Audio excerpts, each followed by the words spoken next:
Ladies and gentlemen, boys and girls, welcome to Movie of the Year GenreBlast. Every single season, we take a timeout to say, hey, what if, like, dramas, we just didn't have to, like, give all of the awards to dramas? What if there was something else to do? Mike, I always go to you. Mike, Greg, you're here with me. I'll do that before Mike. Now, if I'm correct, Ryan, GenreBlast is brought to you by Taco Bell Baja Blast. Taco Bell Baja Blast. You've heard about it, but you've never tried it.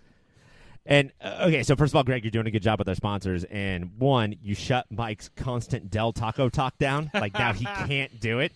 It's just better. Tune into Mike's non-pop filter podcast, Del Taco Talk, where he does all of this. But, Mike, what's wrong with dramas? Why do you hate them so much? It's that I think they're fodder for lazy people to be like, oh, yes, that is good, because you have to think. And I don't think it's harder to act sad than it is to crack jokes with perfect timing. I think you can do a lot of artistic things throughout all the genres, but instead people go, no, I want no genre. The only thing that deserves award is a thing that's only no genre. Do we blame Meryl Streep? I mean, like, she sort of like dictates who gets awards, and then she's not starring in, like, low-budget horror movies and broad comedies. Is it her fault? Well, she's starring in things like Mamma Mia 2, Here We Go Again, and Into the Woods. So she at least got the subpar musicals unlocked. She works, man. She is often working. Her reputation is that she is only hitting home runs, but she's in a lot of kind of like crappy movies. I can't imagine how much that frustrates Nicolas Cage. Like, I'm doing the same thing, and she gets nominated every single year. That sucks. But I guess dramas tend to be about so much stuff, and I think that what's interesting is all the different dimensions of dramas. Comedies tend to be like less, they're more focused, I guess, and so they don't invite the same amount of like depth of conversation. I guess, yeah, when I think of there are good dramas, maybe I've heard, but like when I think of drama, it is like Green Book and Shawshank Redemption, and I'm like, yeah, dramas are suck. Get your preachy, stupid bullshit out of here. And honestly, or it's boring. The best parts of Green Book were the funny parts. There's like legit funny parts in that movie. Well, that's anytime people are like, well, it's a good drama. It has funny parts. I'm like, then like comedy, mother... Viggo Mortensen takes a uncut pizza pie, and then he sort of folds it into like a big pizza taco and then takes a bite out of it. He says, my name's Viggo, welcome to Green Book, and then just swallows the entire thing. This is the pizza slurp. It seems unfair. I am not backing you up, Mike, because I love dramas. It's my favorite genre because as the movie expert, I am fully mainstream and will just like what people tell me. Mm-hmm. But dramas do me the favor of being like, hey, we're about something. And here's what it is, audience. But like horror will like hold that back. They'll be like, I'm not even going to tell you. You have to figure it out. Isn't that bullshit? Yeah, anything that makes you dig and think is dumb as hell.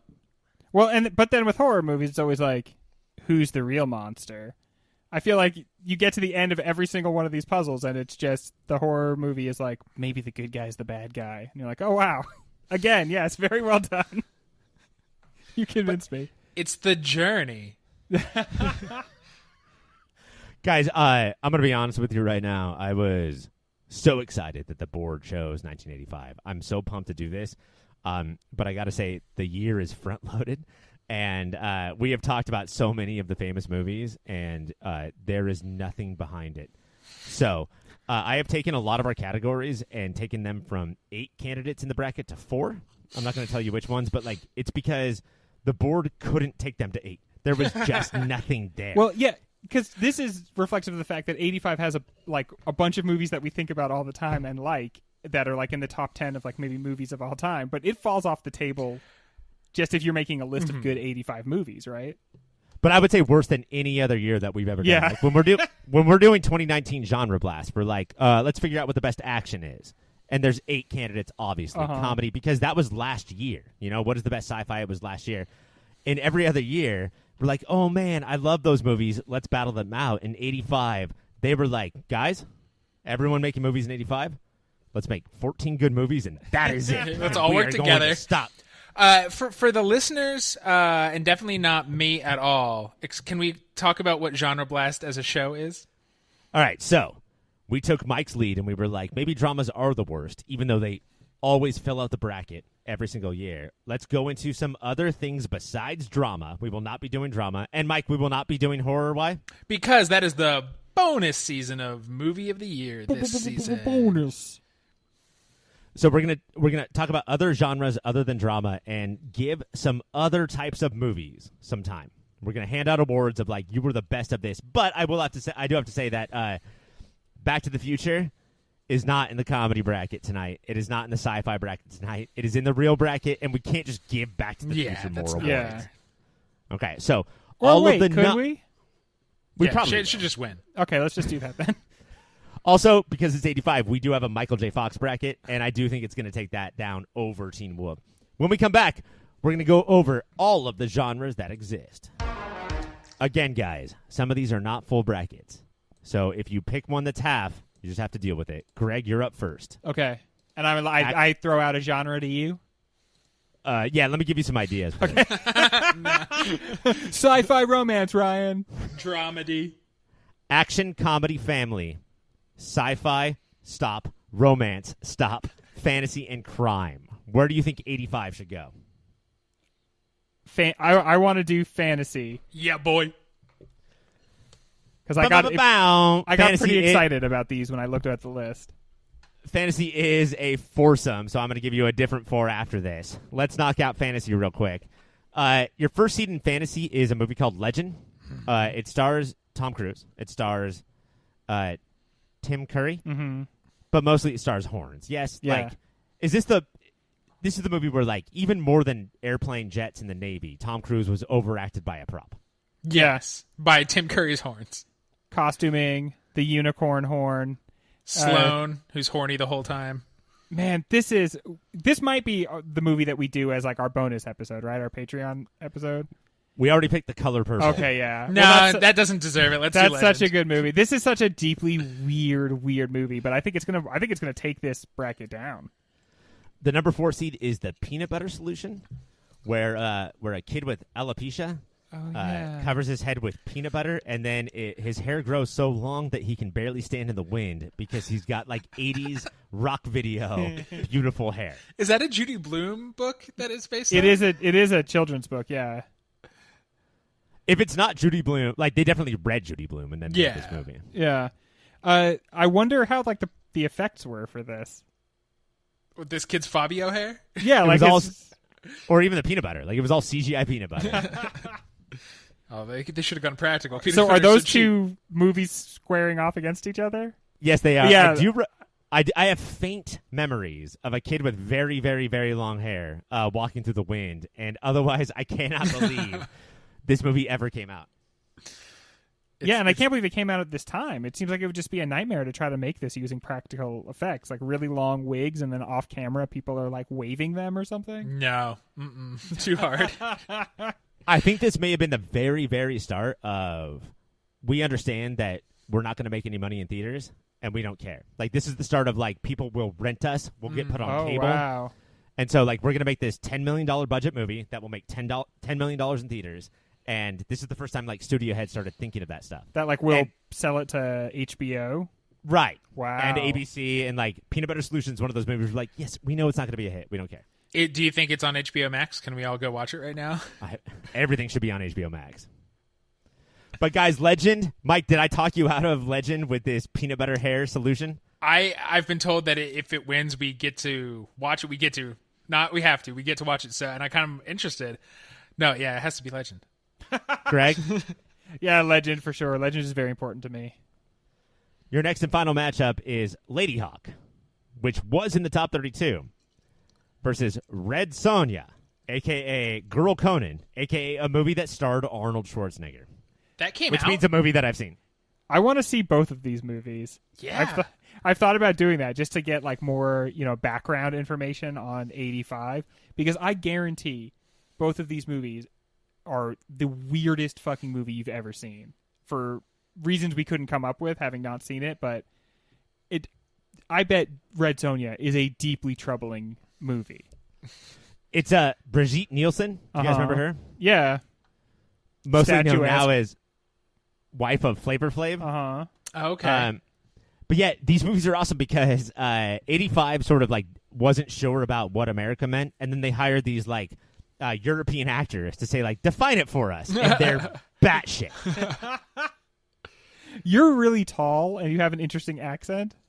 Will you help shepherd our culture for a while? Are you talking to me or Brigitte Nielsen? Both. Either one. Yeah, all I know about Red Sonja is that I say it wrong, and that the comic book covers, the advertisements for the comic books really titillated me when I was 13 buying comic books. Oh, yeah. I did not know it was a movie. It was like those Fabio covers where it's like, ooh, look at him. This is... She, like, her comic book and the movie about her, I assume she's a real person, it's the kind of thing that reminds me that, like, how stupid I am, because while I'm finding it sexy, because I'm just, like, incapable of not finding it sexy, I'm just like, this, but it's so stupid. And it causes this, like, loop where I just feel so stupid, but at the same time, I'm like, but she's got big bosoms. And so it just makes me feel more like a monkey than at any other time. If I read the Red Sonja comic, it would only be for the worst possible reasons. Right. Because your internet went out. It's going up against Lady Hawk, which is Richard Donner, director of The Goonies and the Lethal Weapon series, and it stars Matthew Broderick, Rutger Hauer, and Michelle Pfeiffer, which is an 85 fucking powerhouse right there. It was an abject failure. Like, it just didn't work. People weren't ready for... I don't know, like... It seemed like there was this long time between something and Lord of the Rings where we were like, no, come on. Yeah, no swords fantasy. And none of that shit. But now it's sort of had a cult following. I feel like that it should probably beat the Red Sonja, yes? Yes. Yeah, I'm legit interested in seeing this movie. And I think movies like this came along because of Star Wars. But we were like, we'll do it in space. You can do space stuff. But no fantasy stuff. No King Arthur stuff. I don't want to see a prairie. I don't want to see trees. No metal swords. Like, I don't want to hear anyone speaking with, like, THs. Doth. That's nerdy. But like robots and teddy bears. I'm a little bit nervous, though, because of the type of nerds that you guys are, that Lady Hawk is, what if John Hughes made a James Cameron light movie? And at this time, it was like Terminator and stuff. You guys are going to fucking hate this movie. But Lady Hawk does definitely move on. And then we have Legend versus Lady Hawk. Greg and I were finding have a very similar background where Legend is deeply and weirdly important to us, and we have not seen Lady Hawk. He speaks for me. I'm feeling that if The Color Purple is not enough for the Patreons, there may be a Legend episode. Greg, you only got 4, so you have romance or crime. What do you want? Crime. All right. Your first seed is Witness. Can I get it? Your 4th seed is Crime Wave. And now, Mike, I do think that we have reviewed this movie on a podcast. This is Sam Raimi, right? Sam Raimi's attempt at combining 1930s film noir with Zaz Brothers Airplane with what Sam Raimi will eventually become. And it is as confusing and bad as everything I just said. It's also called Crime Wave, and it's 2 dudes who commit 2 crimes. Like, it really lets you down based on the title. That is the dorkiest thing I can imagine. These 2 dudes referring to that as a crime wave. Well, we've only done the one crime so far. We'll do a second. The problem is like, the whole point of GenreBlast is to get rid of movies like Witness. Like, it's such a fucking basic, I'm going to go to the movies with my mom and watch a boring drama. What is Witness? Harrison Ford, Amish Community. Oh, yes. That sounds so much more interesting than I know Crime Wave is. All right, Greg, what do you think? I am going to go with Witness because it's a bigger movie, but I'm not interested in either one of these. All right, your next matchup is Fletch, which could not make the comedy list. So we're putting it in crime. Okay. Versus Pritzi's Honor, a John Huston movie starring his daughter with Jack Nicholson about assassins in love that one of the 3 of us thought should make the full-on bracket. It sounds very interesting. But now we're at the point where, like, you guys don't have to, like, appease me and, like, get that movie pushed on. Uh-huh. You just kick it out right now. I have to say, I think it's weird if your dad's the director. Yeah. Just in general. I think that would be just like a weird feeling, Like, you're like, did I earn this role? Do people think I earned this role? And just working. It did not work for Sofia Coppola. Like, Yeah. He did not get a good performance out of her. That is one of the all-time terrible performances in a movie, right? Like where you cannot believe that it's actually in a Hollywood movie. The last scene of Godfather Part 3 is her saying, "Fine, I'll direct," and then she just walks off stage. Yeah, that's why I love it. It's the origin story. She storms off the screen into a bullet. I think we already talked about this, but do you guys have any history with Fletch? No, and the more I think about, like, I know Chevy Chase is supposed to be great, and a lot of people have fond feelings about so many of his movies. Assholes have quoted at me my entire life, and they don't have a personality, so they just talk about his movies. So I voted out of here. His whole like comic styling is, what if we made my rage funny? Like, what if we did like cute interpretations of how the fact that I'm just super angry and like legitimately hate everyone around me. Like his jokes are always based on everyone around me is a complete buffoon. Mm-hmm. So Greg, what's your vote? What are my two choices? Fletch or Prince's Honor? Oh, I'm gonna go with Prince's Honor. That movie sounded interesting. I fucking love how you guys talk about Chevy Chase and all of his stylings and then continue to be friends with me. No, there's a reason we hate Chevy Chase. All right, so it's Witness, Harrison Ford, Prince's Honor, Jack Nicholson. What are we doing, Greg? I gotta say Prince's Honor, man. For a movie that I have not seen, this sounds very interesting. Yeah, this sounds like my favorite movie I've never seen and never will. So, Prince's Honor. Your fantasy movie of 85 is Legend. Your crime movie of 85 is Prince's Honor. Mike, you are up next. Do you want your choices? I would love them. Horror, Nope. action, comedy, family, sci-fi, romance. Let's go sci-fi. Good choice. Good choice. Guys, fuck. Do you think that we're in a good place with sci-fi right now? Like, Yeah. current times? Yeah, 2020. I don't know. We've got the big stupid sci-fi. I think that part of it has been been doing okay. But I was really Ad Astra. I felt was like going to be a watershed moment, and Ad Astra for me was like a big disappointment. If I were like one of these Snyder Cut bros, I imagine there's an Ad Astra cut where there's no voiceover, and I think that would actually make the movie a whole lot better. But that movie was either going to be like Contact and then start this another sci-fi wave, or it was gonna like just be a misfire, and it was way closer to a misfire. So I'd say sci-fi is kind of like meh. But we have like, and I know I'm going back a little bit, we have like Ex Machina and Annihilation and Dune, Blade Runner and Dune. Like, there's people who are making cool, thoughtful, and trying to at various levels. And you know Shane Carruth is going to surprise us in like a year with another crazy movie. He said he's out, Mike. He said he's out. He's not doing anything else. And that felt like a big swath of time to say, like, take movies from these 7 years, right? Like, Right. I have yeah. no sense of time, so in my head it's all the last 2 years. And Dune, I think, will be another watershed moment. If Dune is a success that Blade Runner 2049 was, in the way that Blade Runner 2049 is a success, then I think sci-fi is going to be in a good place. But if it's a swing and a miss, then I think that's going to be painful. The thing that I thought we were missing, and we would get from 85, and apparently that's not the case, is that it's sci-fi, period. But what we have now, and maybe for a really long time, is that it's sci-fi hyphen this. Mm-hmm. Like, it has to be sci-fi action, sci-fi comedy, sci-fi drama, sci-fi romance. We don't have sci-fi horror is a big one. Yeah, you know, like Event Horizon. I always go to is like this very sci-fi-y. You know, like let's talk about how nebulas go across Furtifaz, and it really is just a horror movie. Like, there aren't just any more. That's a sci-fi. Yeah, and that's what Ad Astra I felt like was almost not sci-fi. I mean, it was just, what if we told Heart of Darkness in space and kind of combined it with No Country for Old Men? And when it got it's not a foreground anymore; it's a background. Yeah, totally. And because and the way you feel that watching Ad Astra in particular is that the science in the movie is really stupid, and it's like the movie famously had like a science consultant on it. And I imagine that every time they asked him something, he's like, no, that's not the way it works. And they're like, oh, too bad. We're trying to tell this story.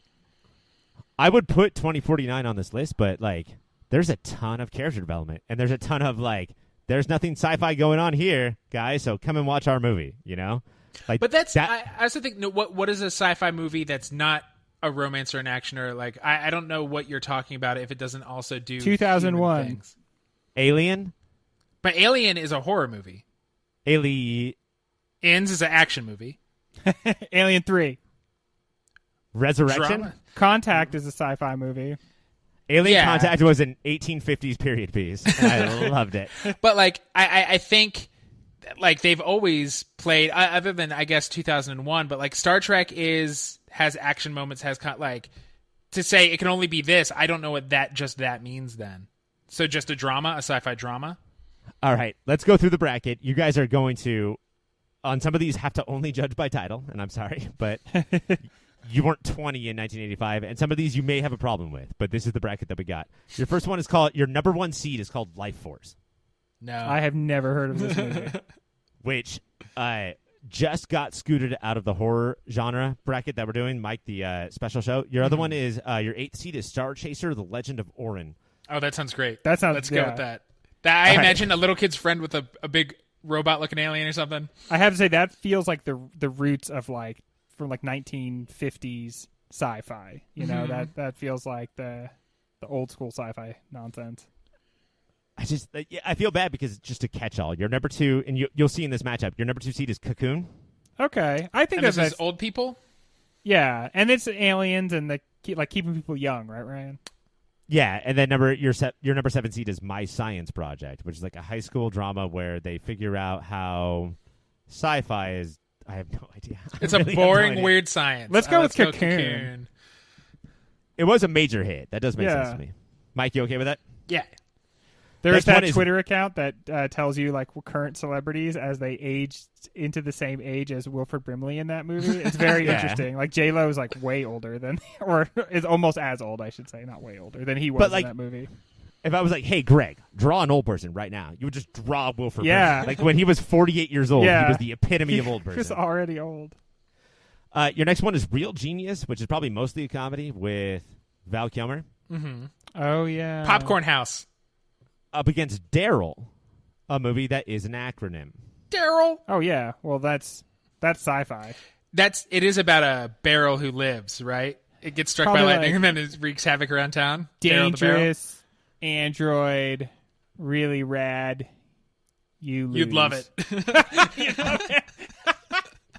I would have loved so much more D Barrel, and it was still an acronym, but it was just Dangerous Barrel. And watch out for that shit. There's a dangerous barrel out there, guys. Hang on. Real Genius should probably be in comedy, but it got bumped out. Daryl is a kids movie that is an acronym as a title. What do you guys think, Greg? Daryl, woo! Mike? Real Genius. All right, I'm going to go with Daryl. Shit. And then finally, we have Enemy Mine. Oh, yeah. Which is, I want to say, Danny Glover is the alien who just basically, he's an alien because they like taped up footballs to the back of his head. Yeah. And then, one of those brothers, the less crazy brother of the two. You guys remember? Jim Belushi. Sure. And they land on a planet and they want to kill each other, but then they learn to fall in friend. Yeah, this is like an episode of Star Trek The Next Generation or something. It's like a human and an alien get stuck on a planet and they become like interdependent. They don't really understand each other, but they learn to understand each other. And it turns out the alien is pregnant. It's actually a pretty interesting movie, and it's the kind of sci-fi I think that we were talking about not having, which is just it asks like a moral question or a human question in a sci-fi context, and that's exactly what this does, which is like, can we learn to broker a separate peace with an individual who's like part of a race that we're warring against? And figure out our own language. I want to apologize to all of the Danny Glover fans. It is Louis Gossett Jr. and it's Dennis Quaid. Dennis Quaid. That's them. Randy Quaid is the crazy one. So we have that's going up against Godzilla 1985, where they took a old Japanese movie and Mighty Morphin Power Rangers the edit. So Raymond Burr, a chubby guy from like 60s TV, is now reacting to the giant lizard instead of Asian people. That sounds offensive. End line? Enemy Mine. Enemy Mine. Sounds, I want to watch that tonight. All right, guys. The bracket came out weird. Here we go. Star Chaser, The Legend of Orin versus Enemy Mine. Enemy Mine. Enemy Mine. Cocoon versus Daryl. Cocoon. Cocoon. And then Enemy Mine versus Cocoon. What is the sci-fi movie of 1985? It's probably Cocoon. It has to be Cocoon, right? I mean, like it's Driving Miss Daisy, but aliens are in the pool. So there we go. Now it's sci-fi. Guys, congratulations to all three of those movies. Legend, Prince's Honor, and Cocoon. When we come back, let's do more. Michael, you're up next. You've got action, comedy, family, or romance. What do you think? Let's see what the family's up to. I don't know if we've ever done family. Guys, I think that we are, before we do this, let me just say that I think that we are living in a very weird age where kids 10 and under are the number one draw for studios. Uh-huh. And like 30 years ago, they didn't give a shit. Yeah, you just got whatever garbage they had like sitting around. Like, if this is a cartoon that comes from Germany, we kind of redubbed the vocals.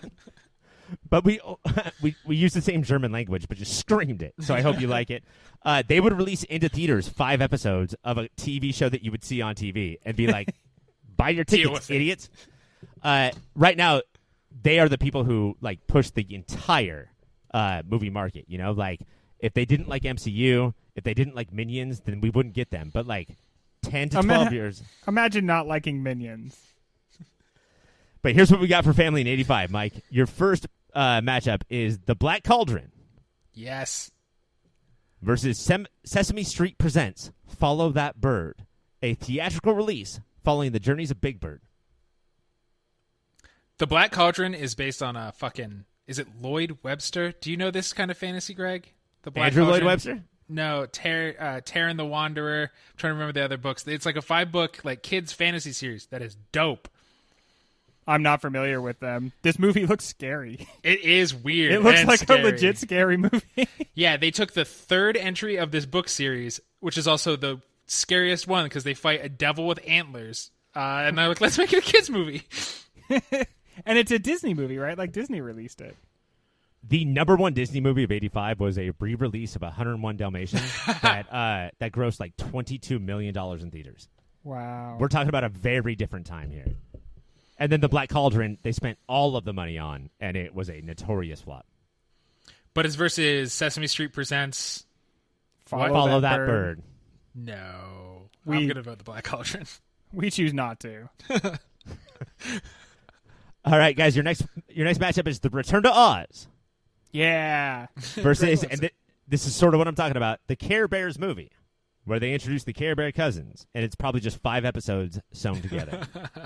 This feels like a real Care Bear cousins. This feels like a real Scrappy-Doo situation. I don't want any Care Bear cousins. The way I feel about Care Bears is the way I feel about humans. I'm not interested in cousins. Mike, do you want to vote against Greg's pick for the bracket? I could never. I would never. And also, at least if it was up against a good movie. But Return to Oz. Your next matchup is Explorers versus Santa Claus the movie. Now, I have seen both of these movies. One is a weird Goonies ripoff where they create a spaceship and then go into space for a little bit. And then Santa Claus the movie, I believe, is the definitive origin story of Kris Kringle.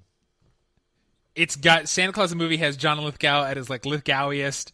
I love this movie. It's got to be Santa Claus the movie for me. Are we surprised that the character Santa Claus wasn't more of a hit? I feel like you don't really hear about that guy otherwise. He was like 4th build on the poster. Well, you got Dudley Moore. It was John Lithgow, Dudley Moore, Coca-Cola, then this guy. Santa Claus as himself. That would have been fucked up. Santa Claus, Santa Claus, Santa Claus, and Santa Claus? Greg, do you want to defend Explorers over Santa Claus? This is the Dora franchise. Uh-huh. What? Yeah, I can't even remember Explorers, so... This is like a Joe Dante, Richard Donner type movie where 3 kids, they're like have wrenches and 2x4s and they build a spaceship and then they go right to space. Santa Claus the movie, Ryan. Yeah. Okay. This is what you're going to get. And then finally, our last matchup is Young Sherlock Holmes, a movie that nobody has seen, but everybody knows that is like the inventor of CGI, right? Somebody came out of a mirror in CGI mode and fought people. I have seen this movie for sure. Versus Girls Just Want to Have Fun, the official movie of every sleepover between the years 1964 and 2014. Okay, this is that's one of my sister's favorite movies. Young Sherlock Holmes is a legit scary movie. It's got the classic Sherlock Holmes thing of, is magic going on or not? And for a lot of the movie, including the opening scene where a stained glass knight comes down off a window and chases a guy around and eventually kills him. And it looks very good. Well, I remember it looking good. I wonder if I would watch it now, if I'd be like, "Ooh, this is just so terrible." It's impressive, if not good. You believe that that it has happened, and that's an improbable thing to have happen. So, what's dope about kids' movies here, it's not just that studios didn't care. They wanted to punish kids for deigning to think they could have a movie for them by making the scariest stuff possible happen for them.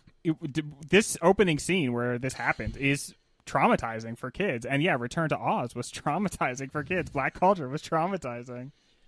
I guess they were getting us ready for what the world turned out to be like. It was real back then. It wasn't just yellow aspirin and overalls saying beat warp. Girls Just Want to Have Fun is Sarah Jessica Parker. Yeah. Mm-hmm. And then also a young Charlotte, a young Samantha, and a young Isabel, and a young Gertrude. Is Téa Leoni in this movie? Probably. Everyone was in it, and they all jump out of bed and have a good time. A baby gets put into a pizza pie, gets placed on top of a pizza pie. A real-ass baby or CGI baby? Not cooked. A real-ass baby, gets placed seated position onto a freshly delivered pizza pie. All right, Greg, what do you want? You want Sherlock Holmes, CGI mirror person, or Sarah Jessica Parker? I want young Sherlock Holmes, CGI mirror person. Mike? I want to let the girls just have some fun. Girls Just Want to Have Fun moves on. I still want girls to have fun. Sure, like buddy. Yeah, okay. Your next matchup is the Black Cauldron versus Girls Just Want to Have Fun. Black Cauldron, Ryan. Black Cauldron, Ryan. And the next matchup is Return to Oz versus Santa Claus the movie. Return to Oz, Ryan. Santa Claus the movie. Oh, that's awful. Santa Claus the movie moves on. Oh, come on. It's the Black Cauldron versus Santa Claus the movie, Mike. Where are we going? Oh, it's got to be Santa Claus the movie. Greg? This is opposite day, Black Cauldron. Santa Claus the movie is the number one fantasy. Kids, family, I'm sorry. And also fantasy, and then also Christmas movie of 1985. Greg. Yes. You're left. This is it. Action or comedy? Action. Your number 1 seed is Mad Max Beyond Thunderdome. Your number 8 seed is Death Wish 3. Here's why I think Mad Max Thunderdome it should be this movie. That sounds like fun. No Death Wish movie actually sounds like fun. It's really disturbing how much the story of man has his whole family slaughtered, and so it makes him unchained. I'm so sorry. Raped and then slaughtered. Go ahead. Oh, okay. Through that extra little sauce in there. And it feels like almost every 80s movie was you watch this guy's family get gunned down and wife maybe sexually assaulted. And that's just no fun. So no. I'm willing to take that stand. Does that mean in every movie he has a new family and the same thing happens? Yeah, he makes a completely new family. Yeah. This guy's got terrible luck. It's also far post Kurosawa, far before John Woo. Interesting action. So it's really he just goes around and does boring bullshit to bad guys, and you have to sit there and watch it. It's like The Irishman. It's just you watch this guy go around gun people down. Yeah. Mike, what do you think? Mad Max or Death Wish 3? Let's go Beyond Thunderdome. Your next matchup is Commando, a movie that is not in the bracket, and that shocks me, versus a movie called Runaway Train, which I believe is a Soul Asylum song and not a movie. Commando, is that Jean-Claude Van Damme? No, it's Arnold my God damn it, dude. What are we doing here? Let's go with Commando. We're going to get a memo from HR about this. Commando is the movie where a guy gets his whole arm chopped off by a machete. Oh. This is the movie where Arnold Schwarzenegger, he was like, hold on, I'm about to kill you, but give me 1 sec. Oh, no, wait, I got it. And then would come up with the perfect line and then kill you. I think this is where it started.